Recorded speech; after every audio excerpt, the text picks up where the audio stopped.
This is the Life Vows Sesshin, 2016, fifth talk.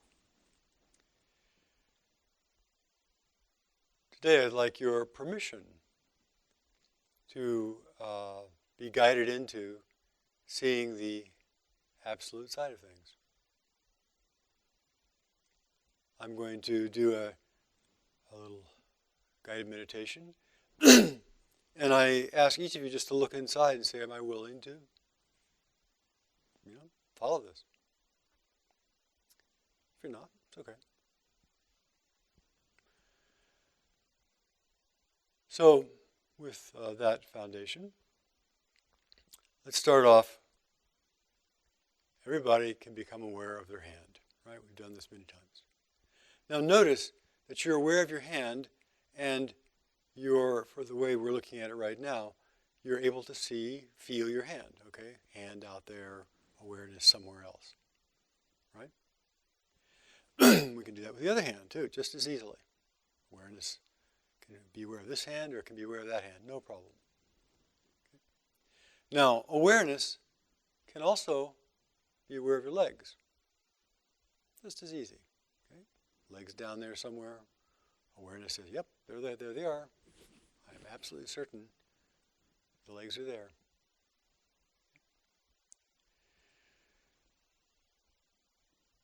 Now, we're going to take a step back and notice that awareness can be aware of you having a body. Just like it's aware of you having a hand, it can be aware of you having a body. And you can check and say, is the head there? Yep. Shoulders there? Yep. Chest there? Yep.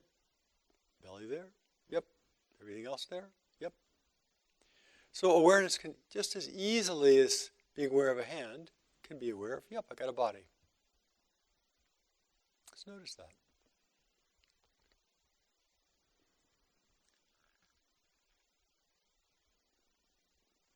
Now, notice that just as we can easily be aware of having a body, we can also be aware of this whole room. Just, holding your eyes still, but just open your eyes, and just as easy as being aware of having a hand, you're aware we're sitting in this room. You see the color of the floor, you see the lights. Now, turn your awareness, just notice awareness itself. Awareness is aware of hand, aware of body, aware of, that we can be aware of anything. Now, if I ask you what color that awareness is, it's kind of a stupid question.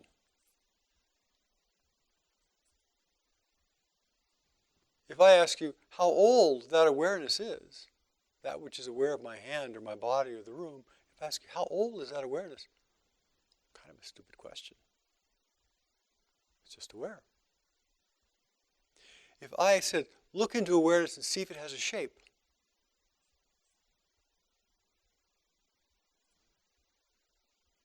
it doesn't make much sense.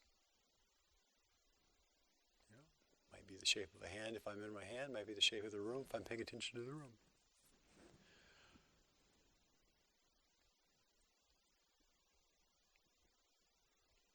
Well, how about size?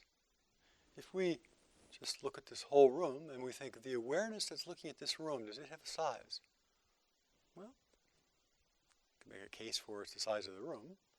It sees the whole room, it's aware of the whole room, but make a case for other things too.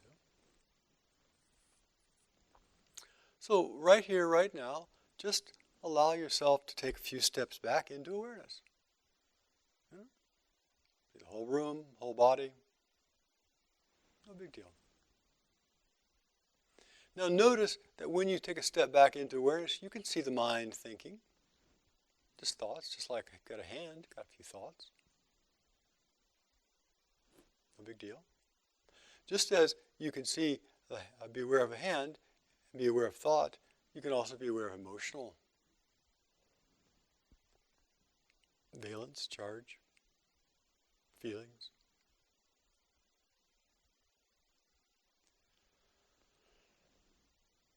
So,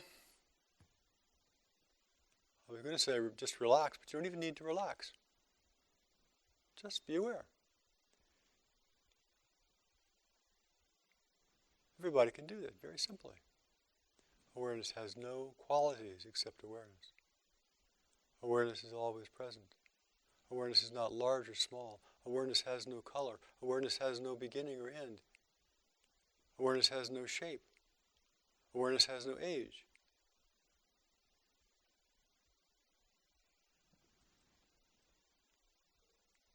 Pretty straightforward. Everybody can see that. We call this the absolute side of things. That awareness can be large or small. It's just aware. Everybody here is just aware, has awareness, and you have some content. Everybody here can be aware of the organism of your particular little personality body. There it is, sort of sitting still or squirming.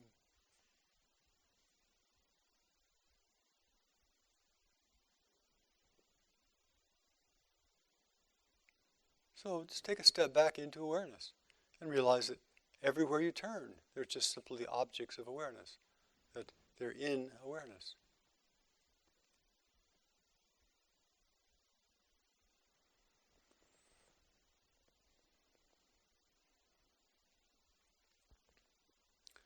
Now notice from a place of awareness, you can be aware of opinions and dissatisfaction and happiness and unhappiness, just like you can be aware of a hand. You can be aware of the threads of life that come through.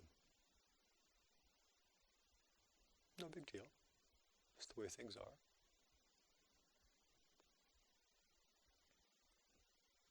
Some people call this awareness big mind, or dharmakaya, or absolute.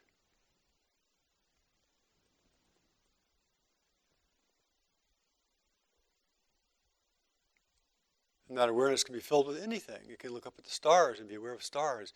You can look into a microscope and be aware of microns of cells. It's just aware.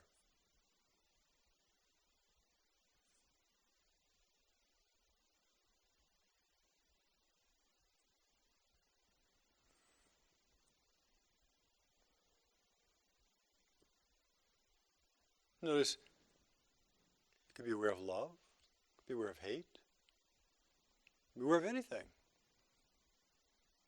No problem. All the surging feelings of a human being can be aware of all those. Awareness is completely indiscriminating. Be aware of, I'm a total mess. Yeah, no problem. Be aware of, I'm really a great human being. Yeah, no problem.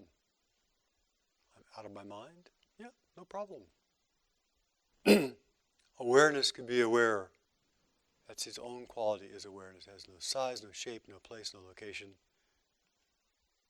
Always present. Always aware of something.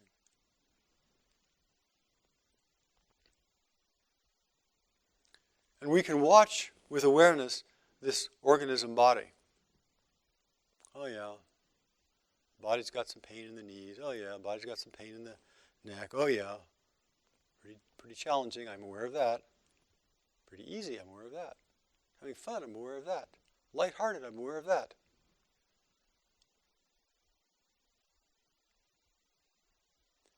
And this is something, of course, everybody. You can't achieve it. You can't make it happen because it's already there.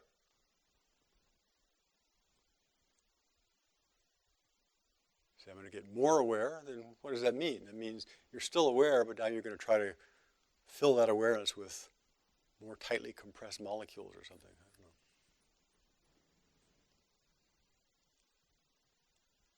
know. Our basic nature is awareness. What's the problem?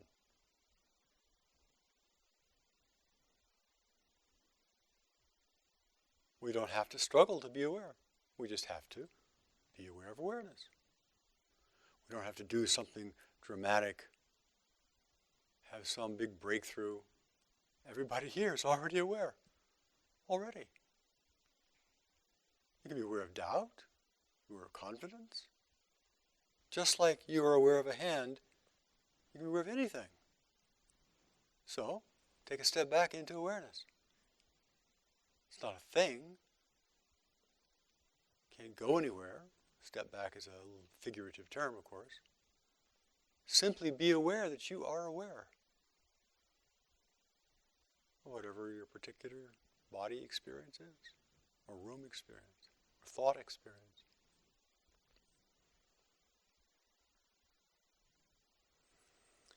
Now, being able to hold your awareness on awareness, being able to hold awareness as the ground of being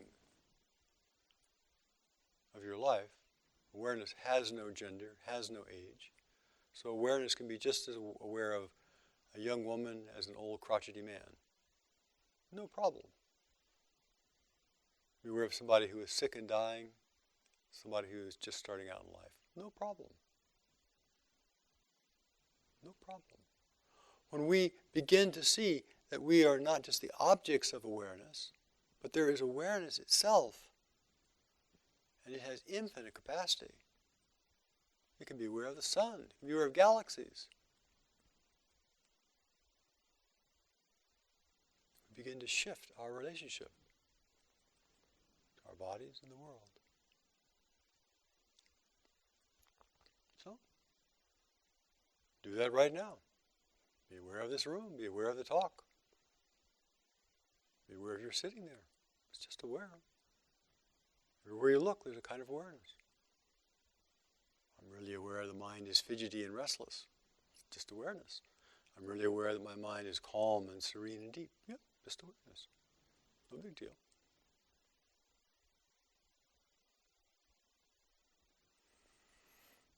So, everybody can relax.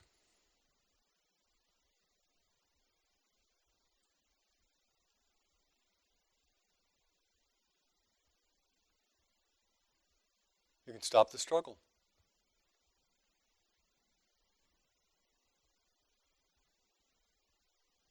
All you need to do is just be aware that there's a little struggling human being down there. Oh, look at that. Now, this is not an ultimate teaching. This is a provisional teaching. It's very useful. We're having a hard time, you just shift into awareness. Oh. Now, if you're able to do this at all, note that awareness is not pleasurable, nor is it painful. That awareness does not hurt. That awareness does not enjoy. Awareness is aware of pleasure. It's aware of pain. It's aware of neutral. It's aware of everything. Just note that you are aware. Whether the hands are open, or the hands are closed, whether they're extended, or they're held close, it's all the same awareness. No big deal. And part of this spiritual teaching is to point this out. So you can turn your awareness to awareness and see. Not hard.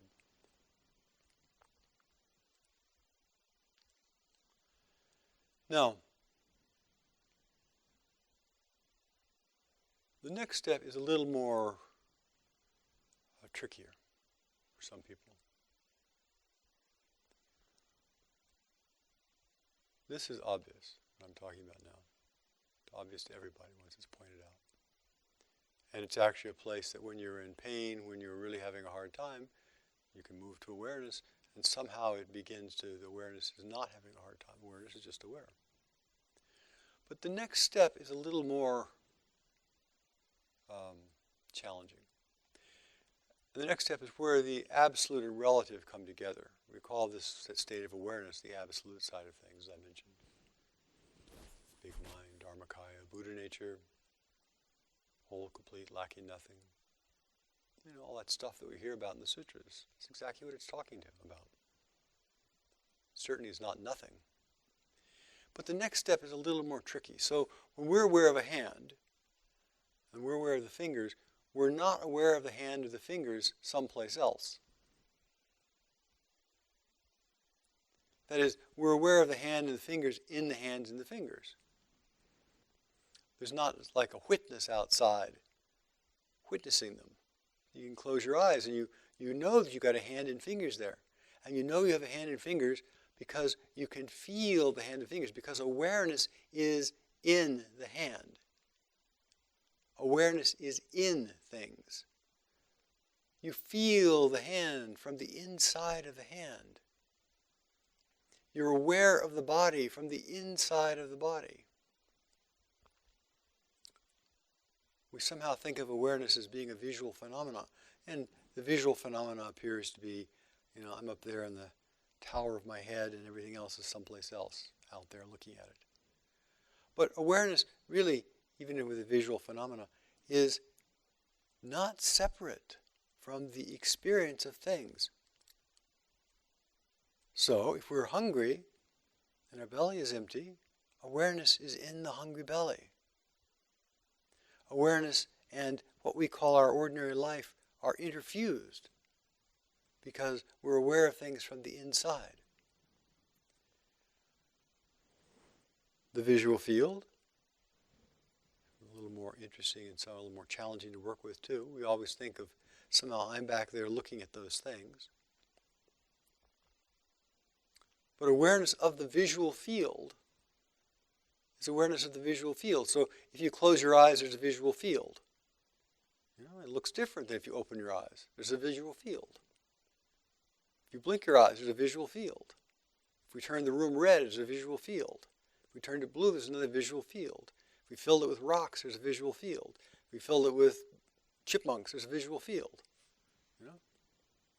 So the visual field is always stable and present. And the things of the visual field kind of come and go. Stuff is always passing through. The visual field is always changing and shifting. We see the visual field by being in the visual field.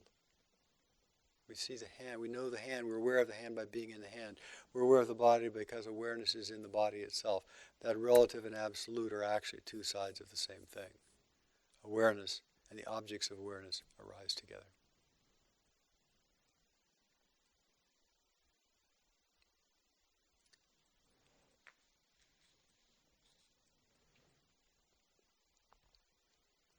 But just holding the first part, just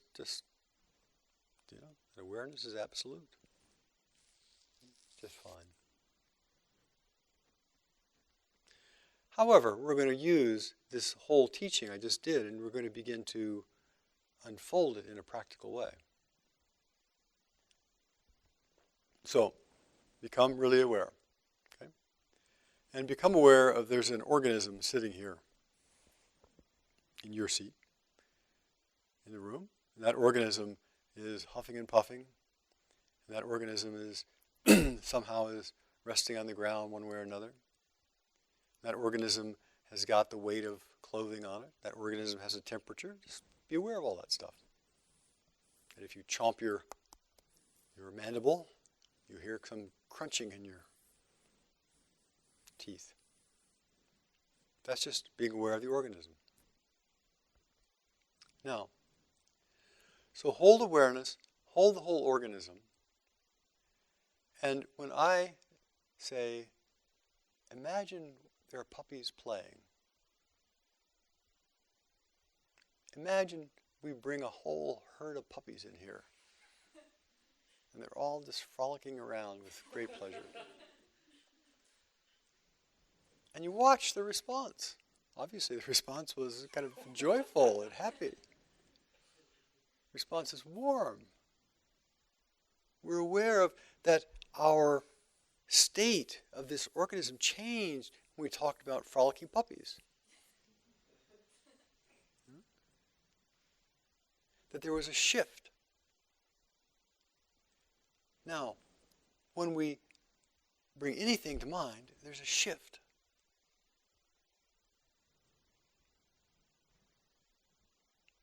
So if we talk about really hot, spicy salsa, put on quinoa burritos,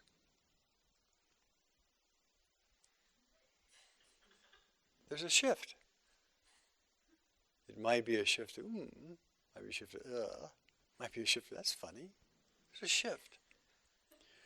When we are in the organism, when we are in awareness and we are aware of the organism and something comes towards us, there's a shift. There's a shift.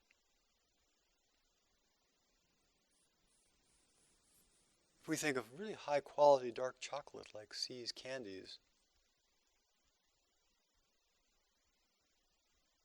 there's a shift.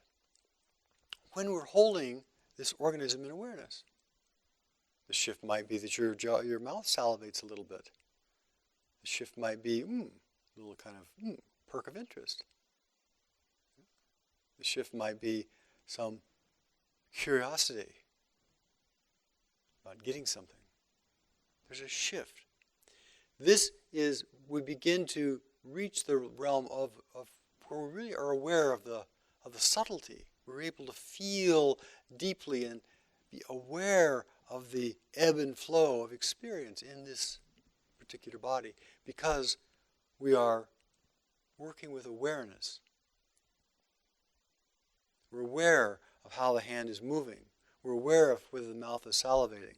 We're aware of the heart, feeling joyful with the puppies. So watching this organism, that's you, sitting there in the seat with all of its constituent parts and all of its emotions and thoughts. And I say, bring to mind your partner.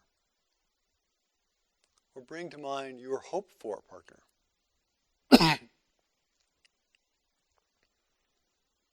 There's some reaction. You know what it is. Might be, uh-oh. Might be, ha. Might be whatever dream you have. There's a reaction when we bring something into this field of awareness. Now, if we're not in the field of awareness, and we're just into the macroscopic, way of our ordinary mind, then, stuff comes through all the time, and there's no real awareness of the shift. But when we are resting in awareness itself, and part of that awareness is this body-mind complex, then when we think of our bed, there's a little shift. A little sense of ease, a little sense of expectation, a little sense of aversion, whatever your particular thing is. You can't do this, of course, if you're in overwhelming emotion. It doesn't really work if you're filled with fear and anxiety. You can be aware of the fear and anxiety. You can be aware of hope. But these more subtle changes that I'm talking about now, they get obliterated by the intensity of the anxiety or hope or whatever. So with a calm, stable mind, like people have during Sesshin, with a calm, stable mind, we're not really worried about as much as we are in our ordinary life. We can often read this organism. Now, there is a feeling which I have, and I know some of you have it, and that's a feeling of this belongs to me. We all have it with our clothing. I'm always amazed that somebody can go into the laundry room and see some nondescript piece of clothing and they say, oh, that's mine. Oh, those shoes are mine. Occasionally, somebody gets mixed up and puts somebody else's clothing on, but in general, most of us are very clear. That's mine. That's mine. Everybody in here has a sense of where their own seat is. That's mine. That's mine. It's useful to have that. So,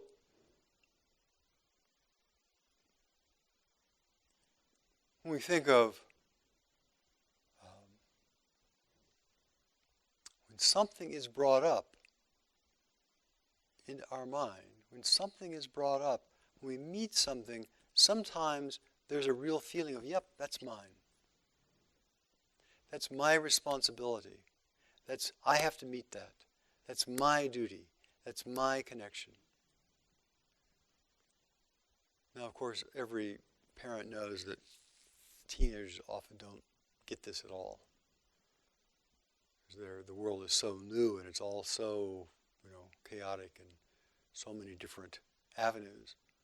But as somebody becomes an adult and they begin to feel responsibility, they begin to feel, oh yeah, that's my responsibility. Yes. It's a very, very important feeling to have.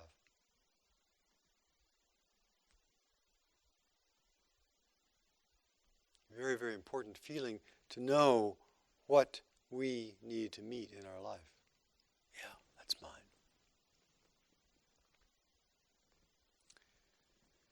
And it doesn't mean mine necessarily in the sense of possessive. Okay, I can put it in the bank. I can sell it to make money on it.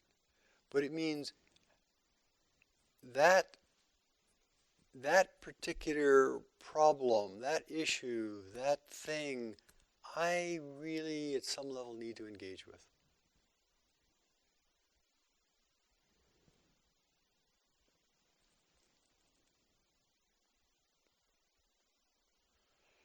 So some things come along, an opportunity to join a club, and we look inside and we think, I don't know what this all involves, but is that mine? Is that something that I'm called at some level?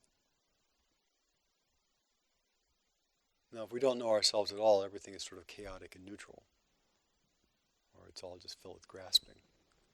But as we really calm our mind down and we begin to actually be able to feel deeply and to feel the ebb and flow and to be aware of the ebb and flow of alertness and be aware of the ebb and flow of experience in this body, we have a sense of, yes, that's the road to go through. Yes, that path is mine. Yes, it's now.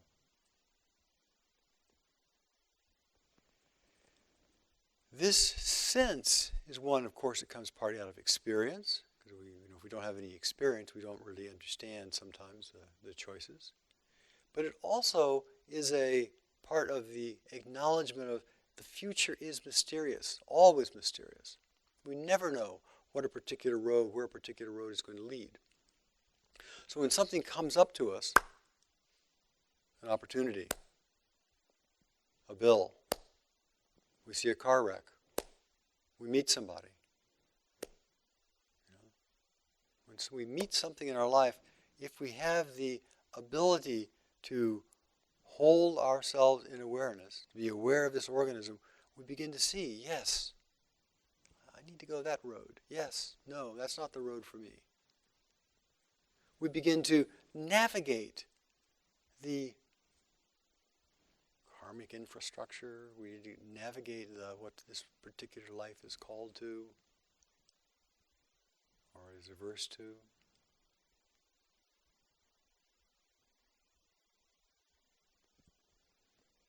And of course, this is not just an intuitive thing. If somebody says, here, give me $100 and I'll buy you 100 tickets for the $1 billion lotto Powerball lottery, the heart hears, oh, $1 billion, I like $1 billion, which probably wouldn't like $1 billion. It would probably be far more headaches than it's worth. But the heart sort of says, I'm kind of interested in that, and saying, oh, maybe I'll go down that road.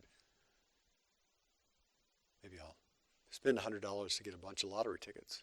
And that's just, of course, wasting money. So it's not as though this is a be-all and end-all. The rational mind has to also look at this movement of the heart. Look at this movement of how we meet. Is this mine? We see a car wreck at the side of the road. It's surrounded by police and ambulances. And we say, no, I don't need to do anything there. Or we see one just go off the road and we're the first person on the scene and we stop because that's part of ours, part of our response.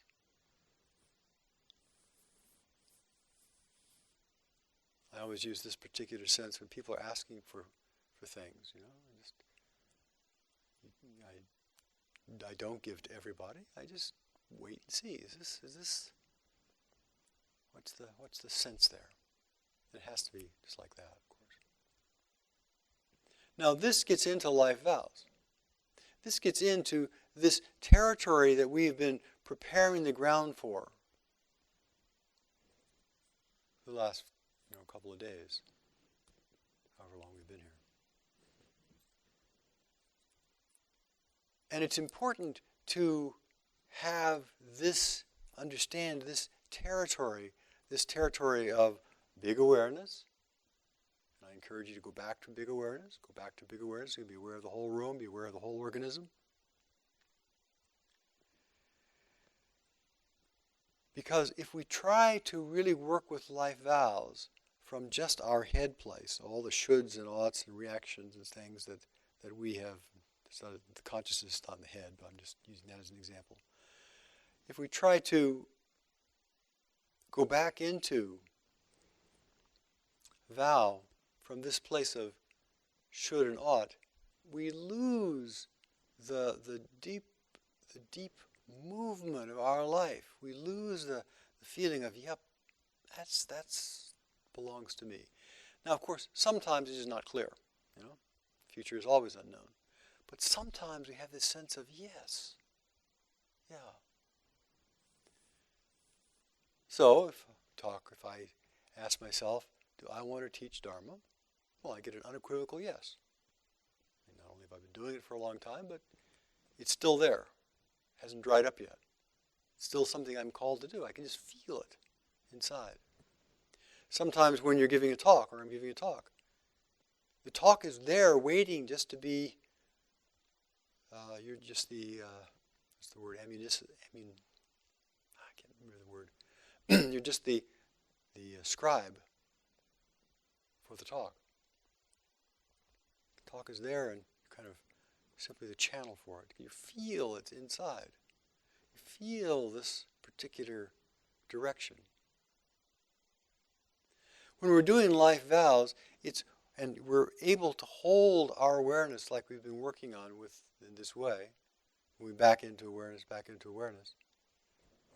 then that becomes a very useful part of our discernment, of our formulating. So now we're going to start talking about vow specifically.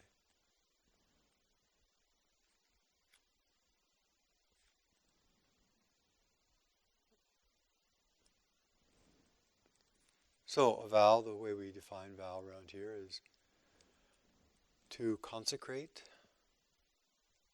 dedicate, or promise oneself and one's resources to a purpose, to offer up. To consecrate, dedicate, or promise oneself or one's resources to a purpose, to offer up. A spontaneous vow may arise out of a deep insight in ways that you can respond to it. Other kinds of vows arrive out of looking at yourself and your world and deciding, this way I'm talking about here, where you want to put your energy.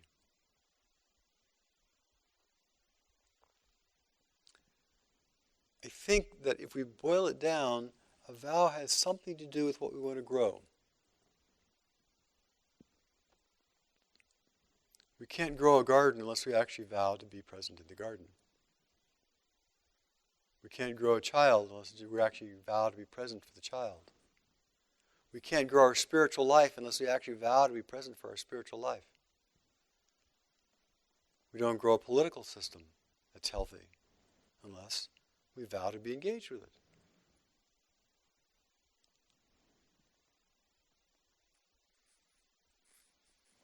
So one of the ways that we begin to thinking about a vow is to look at, what do I want to grow? What do I want to put my energy life into? Now, when we are in pain, when we are in confusion, when we are suffering, when we're in legal problems, when we're in medical problems, when we're in interpersonal problems, we want help.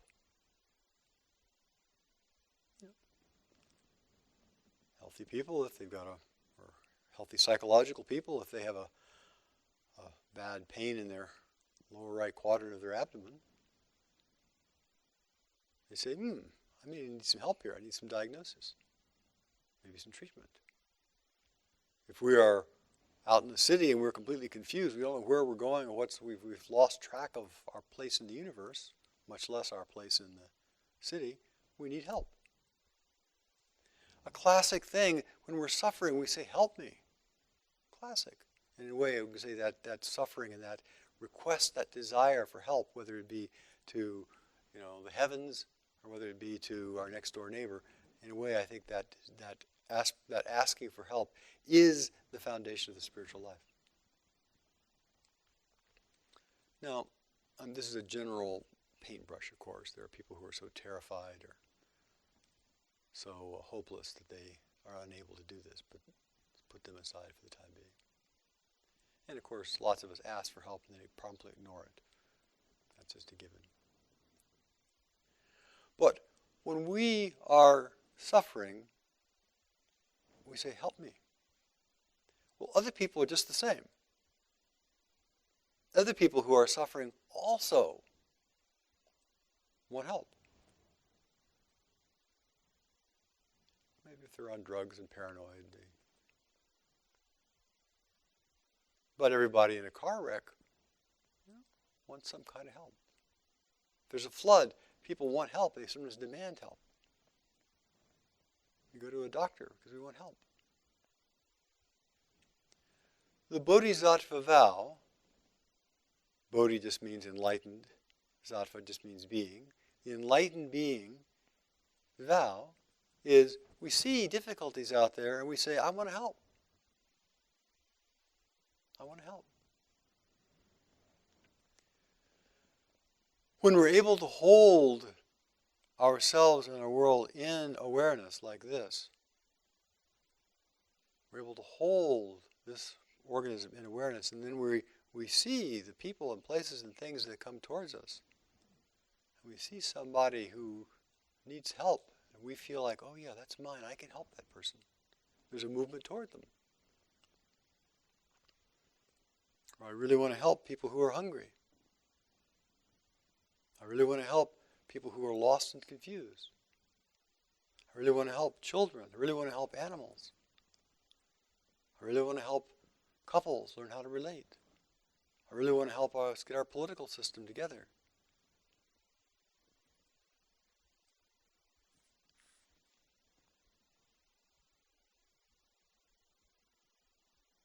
By help, I also mean grow.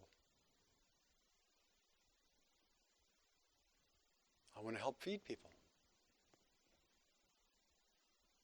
I'll grow a garden. I love to see burgeoning life. I want to share that love and that with other people, to see life burgeoning. An ornamental garden. We're going to move into a place where we now are actually looking at what do you want to vow? What do you want to do with this precious life of yours? What is your life about? Shantideva, we chant a little mini version of that at night that Sesshin wrote up. This is an extract of an extract of an extract.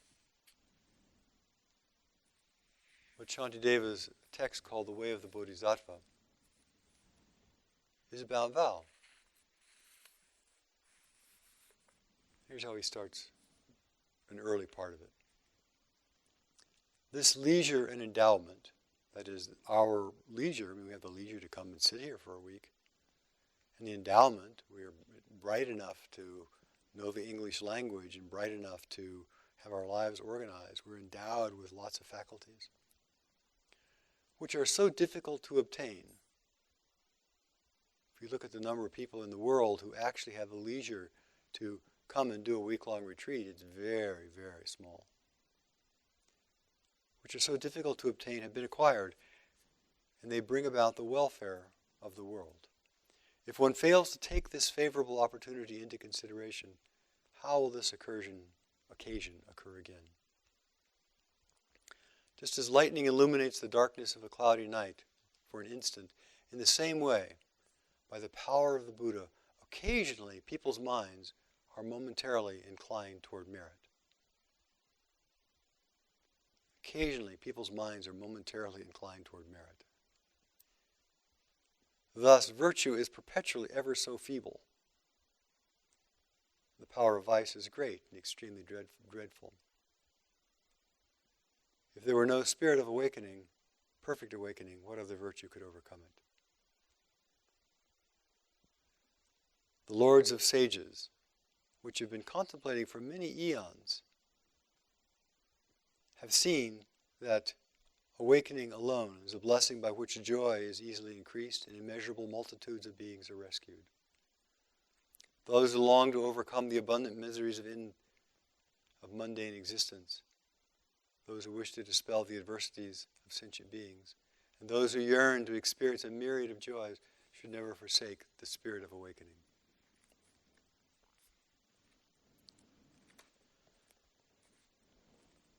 At the core of our particular desire, of course, is the desire, the willingness to see that awareness itself, all-inclusive, whole and complete, not suffering at all. And then that awareness, all whole and complete, bright, clear, easy, is then channeled in a way. It becomes living life through our particular body-mind, our hands. And then we put our hands, our body, to work in some way. Now we're going to have Shantideva. There's lots of ways we can do that. We don't have to have one particular way. Shantideva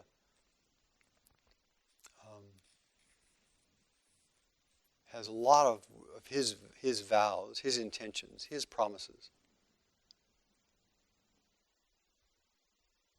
So may the virtue I've acquired, may I vow to use it to relieve the suffering of other people. May I be a medicine and physician for the sick. That's a vow. There's lots of people who make the vow to become a doctor, become a nurse, become a nurse practitioner, become a physical therapist, become an acupuncturist, become a naturopath. May I be the nurse that their nurse until illness never recurs. With showers of food and drink, may I overcome the difficulties of hunger and thirst. Showers of food and drink. We become gardeners, become farmers, become truck drivers. We become middlemen who buy stuff and transport it. Become owners of Safeways. How else does a shower of food and drink come? It doesn't come from some magical, bananas are falling out of the sky. It comes because of the chain of link of people and somebody who says, with showers and food and drink, may I overcome the afflictions of hunger and thirst. May I become food and drink during these times of famine. We do that by joining, by taking something that we love, like gardening, and joining the stream of beings that offer food. May I be an inexhaustible treasury for the destitute. With various forms of assistance, may I remain in their presence. An inexhaustible treasure for the destitute.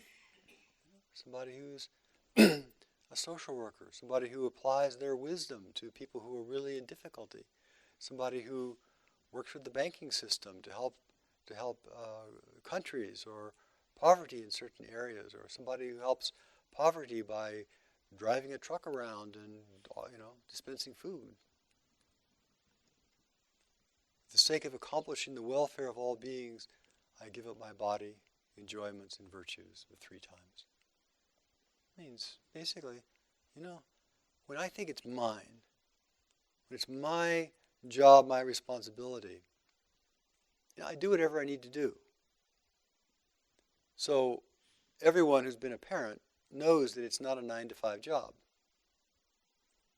And there's a difference between white-collar and blue-collar workers.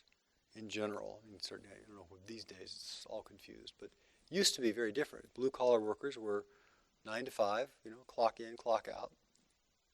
Days done, no more thinking about it. White-collar workers were people who carried a responsibility, who kind of looked things over, whose dedication wasn't to the clock, but whose dedication was, let me look at the big picture of this and get the whole job done. And that often would be much more.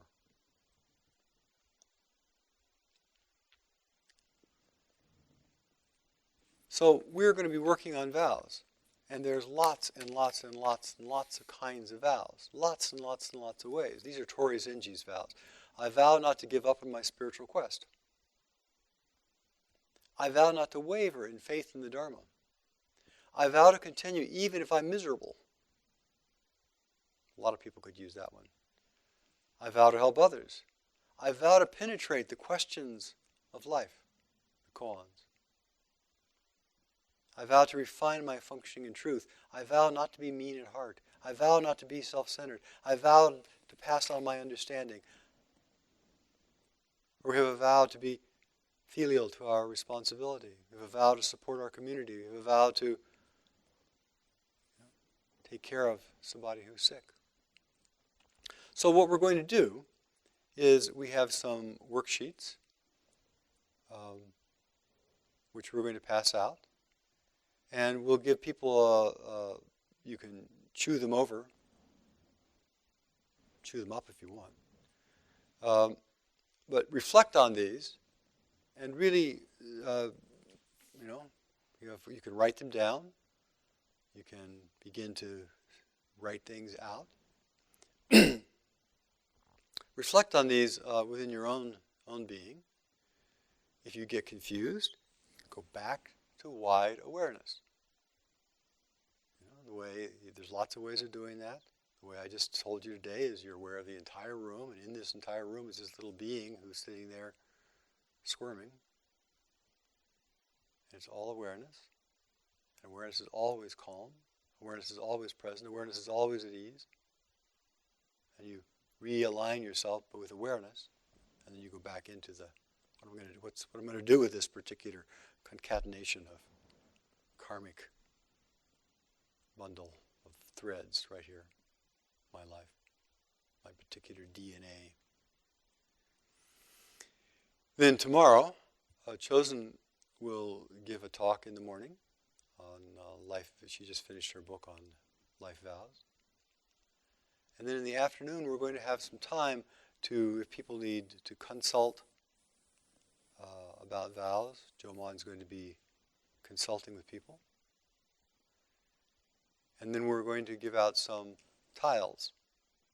We have a whole way of giving you a way of actually making your vow, bringing it public.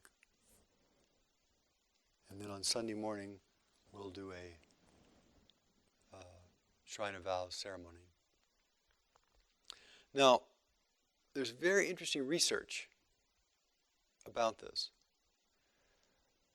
The research basically shows that if people are consciously looking toward higher values, that is, they're not just saying, how can I get comfortable?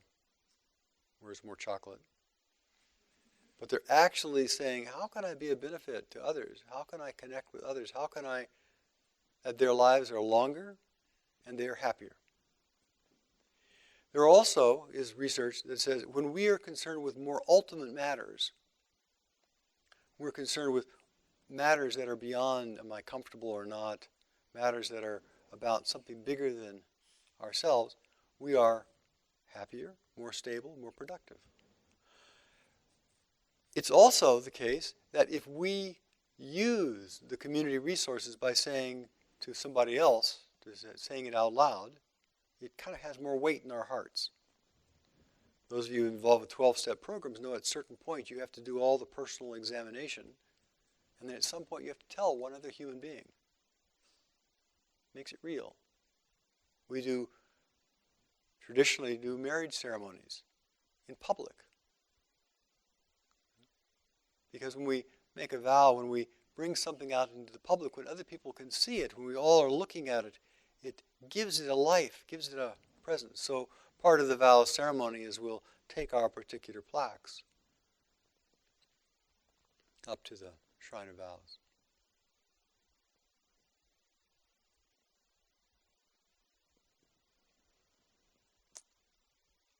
So there. We're going to pass out these.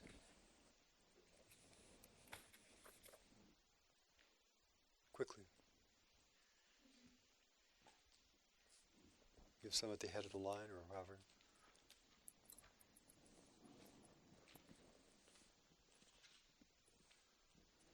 We're going to recite the biggest and most intimidating of all vows, which you recite every day. You can't think of a bigger vow than the vow to help numberless beings, infinite beings. The vow to learn as much as you possibly can learn. Dharma gates are inexhaustible. It means the truth is inexhaustible. I want to learn everything. The vow to overcome all the obstacles inside, all the fear and doubt and all the karmic threads. And the vow to be a Buddha, whole and complete, lacking nothing. Of course, the last one is easy. You just go into awareness.